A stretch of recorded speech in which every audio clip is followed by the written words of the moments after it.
Here are 7 tips for millennials buying their first home. Buying your first home can be the funnest and scariest thing at the same time. I found through my years of selling real estate, it doesn't have to be scary. We can make it fun if we're prepared for it. So today, I hope we get you prepared for buying your first home. So the first thing I recommend is that you get a separate savings account. So although you may select a loan option that is no money down, or 3%, 5%, maybe you want to put 20% down.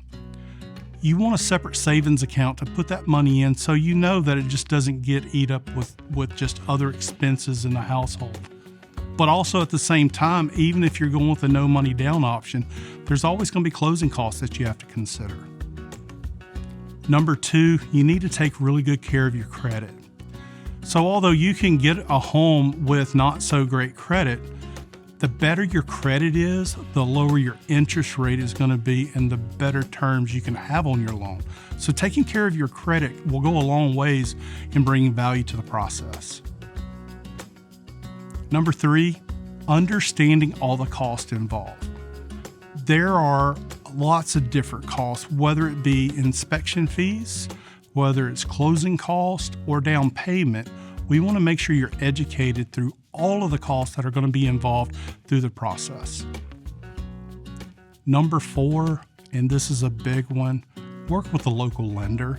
A local lender in many cases can save you money and can be there to explain things in detail to help you find the right loan package for you. Just because you have a national company telling you they have the best rates and the lowest fees, they're not all created equal. And having that local person you can talk to, I guarantee you will bring you more value than what you'll find on the national market.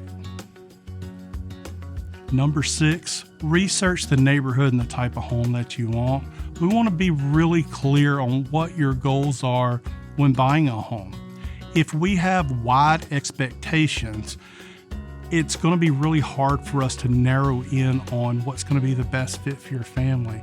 So determine the location first. Once you determine the location, then let's start identifying those 3 to 5 things that are must-haves in a home. Once that's done, you talk to the lender and we can then narrow down the price point to fit it in. But let's get those details narrowed down. Number 6, understand your home inspection. This is a really big one.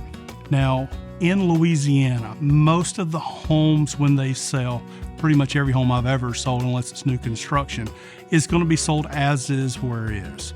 But that doesn't mean you give up your right to inspect that home. And what we're looking for is either major expense items that are going to hit you and you may not be willing to move forward with it, and we're looking for safety items. Even new construction homes are going to have a very big laundry list of inspection items we need to address. So we look at that as being kind of a home repair checklist. It kind of tells you what needs to happen as you move forward living in that home, but we really want to hone in on those safety items and those big ticket items when it comes to the home inspection, and we can guide you through that process. And the last thing, and it's right up there with getting the best lender, hiring the right real estate agent. We're not all created equal. We're not all full-time in the business. You want to get references. You want to interview more than one. You want someone who doesn't need the sale of your house to make their bills for next month. You need to make sure they're on your side throughout the entire process, that they can give you good professional advice so that you can get the home that's going to be the best fit for you.